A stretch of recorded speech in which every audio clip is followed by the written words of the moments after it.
मुंबई की बात करते हैं, महाराष्ट्र में कुल मिलाकर 66,000 नए मामले आए हैं, जबकि दिल्ली में 22,000 है ये आंकड़ा।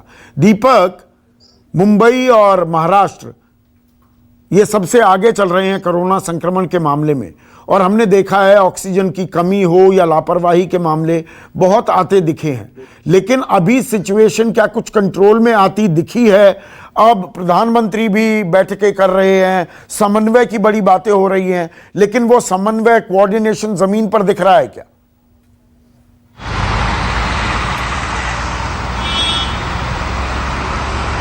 जी, अगर मुंबई की स्थिति की बात की जाए तो थोड़ी स्थिति बेहतर पिछले 2 दिनों में देखी जा रही है, जहां पर आंकड़ा 10,000 11,000 के पार जा रहा था कोरोना संक्रमण पॉजिटिव का। वो आंकड़ा 5,000 5,500 तक पहुंच चुका है, जहां पर 80 से 90 लोगों की मौत होती थी। अब ये आंकड़ा 60 से 62 तक पहुंचा हुआ है पिछले 24 घंटे की बात की जाए। लेकिन स्थिति जो है वो मुंबई के बाहर जो है वो अभी भी जस की तस बनी हुई है। मुंबई में तमाम जो वैक्सीन सेंटर हैं, अगर रविवार की बात की जाए तो पूरी तरह से खाली पड़े हुए थे, वैक्सीन नहीं उपलब्ध था। यहाँ तक कि 1.5 लाख जो कोविशील्ड वैक्सीन है वो कल शाम को पहुंची हुई है मुंबई, जहां पर आज मुंबई के बड़े बड़े जो सेंटर्स हैं जो बीएमसी के द्वारा अधिकृत हैं वहां पर लगाए जा रहे हैं। लेकिन ये जो वैक्सीन है महज 2 से 3 दिनों के लिए ही पर्याप्त है, और संख्या बहुत बड़ी है, क्योंकि आने वाले समय में 1 मई से 18 साल के उम्र के ऊपर के लोगों को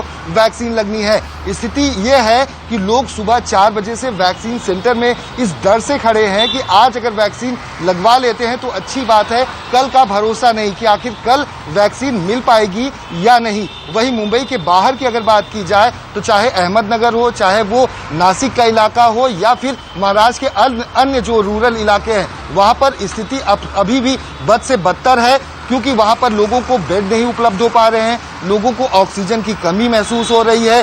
जो पीड़ित परिवार के जो परिजन हैं वो अस्पतालों के बाहर चक्कर लगा रहे हैं।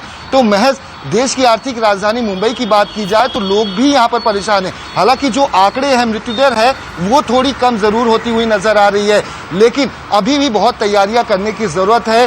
प्रशासन को और भी चुस्त रहना होगा, क्योंकि जो लॉकडाउन इस वक्त मुंबई में लगाया गया है, महाराष्ट्र में लगाया गया है, लेकिन लोग जो हैं अभी भी सड़कों पर आपको नजर आ जाएंगे।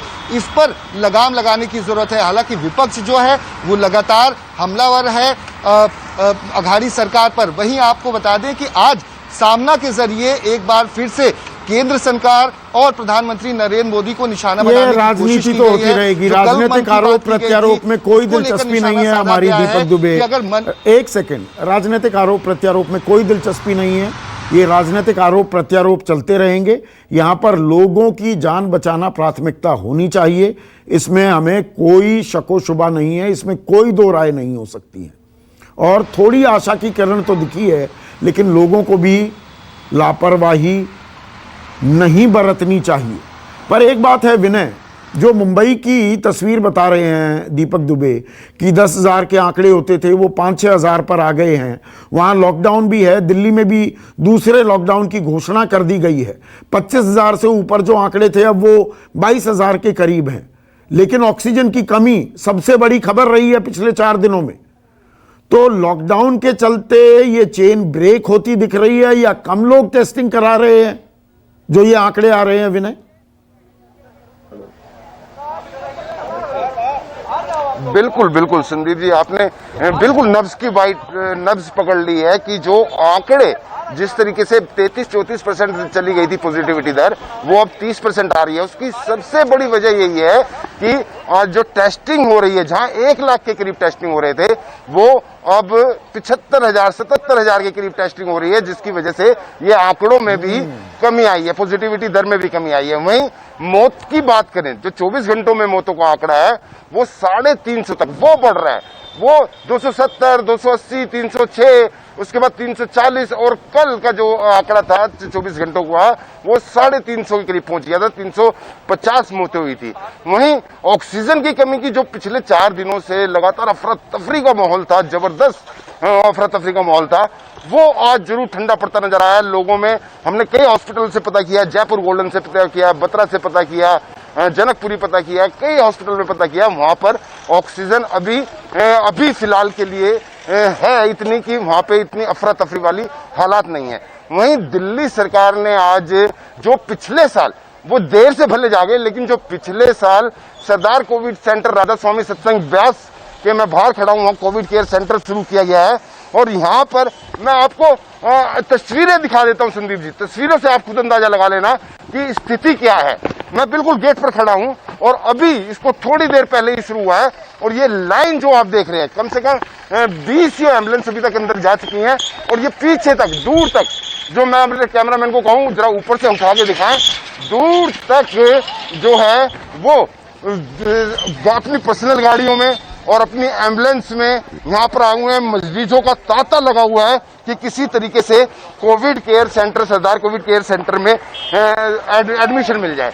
लेकिन वहीं जो यहाँ पर एडमिशन है, यहाँ बार बार अनाउंसमेंट किया जा रहा है कि जिला स्तर पर अधिकारी तैनात किए गए हैं, वो ही उसको रेफर करेंगे, चेक करेंगे, उसके बाद ही उनको एडमिशन मिलेगा। सिर्फ 500 बेड है और शुरुआत ही यहाँ पे 500 मरीज सुबह से ही यहाँ इंतजार कर रहे हैं। 500 बेड हैं, अभी शुरुआत हो रही है। पिछले साल 10,000 थी, तो धीरे धीरे बढ़ेंगे। 500 बेड है लेकिन आईसीयू नहीं है, वेंटिलेटर बेड नहीं है, सिर्फ ऑक्सीजन की सुविधा जरूर है। यहाँ पर आईटीबीपी के इंडो तिब्बत बॉर्डर पुलिस के हाथ में पूरा जिम्मा है, वो इस पूरे जो जितनी भी कोविड केयर सेंटर है, इसमें पूरी तरीके से वो संभाल रहे हैं।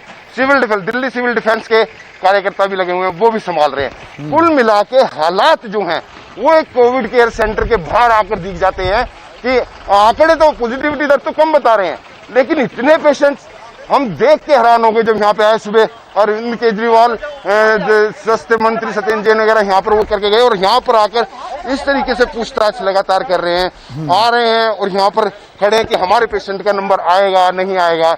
और फिर तो अनाउंसमेंट होती है थोड़ी देर में, चुस्ती दिखा रही है, थोड़े दुरुस्त होते दिख रहे हैं इंतजामात, लेकिन अभी भी दबाव, प्रेशर इतना है।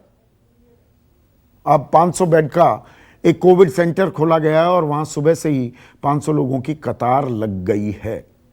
तो सिस्टम को और दुरुस्त करना होगा और चुस्ती दिखानी होगी। हम आपको लगातार दिखा रहे हैं जो ऑक्सीजन की कमी की खबरें 4 दिन से हेडलाइंस बनी हुई थी, अभी नॉर्मल है। ऑक्सीजन की अवेलेबिलिटी गंगाराम अस्पताल हो, बत्रा हो, फोर्टिस हो, एलएनजेपी हो, मैक्स साकेत हो, जयपुर गोल्डन, वहां पर ऑक्सीजन अब उपलब्ध है। तो ये अपने आप में एक राहत की खबर है।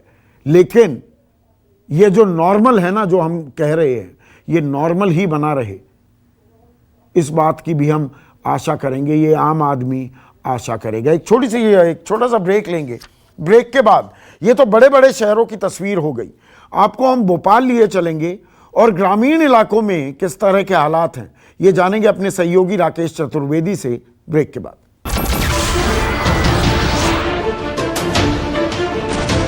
नमस्कार, मैं हूं संदीप चौधरी। अगर आपको ये वीडियो पसंद आया हो तो इसे लाइक और शेयर जरूर करें और हां, हमें सब्सक्राइब और फॉलो करना ना भूलें ताकि आप देश और दुनिया की कोई खबर मिस ना करें। तो जुड़िए हमारे साथ और देखते रहिए News 24।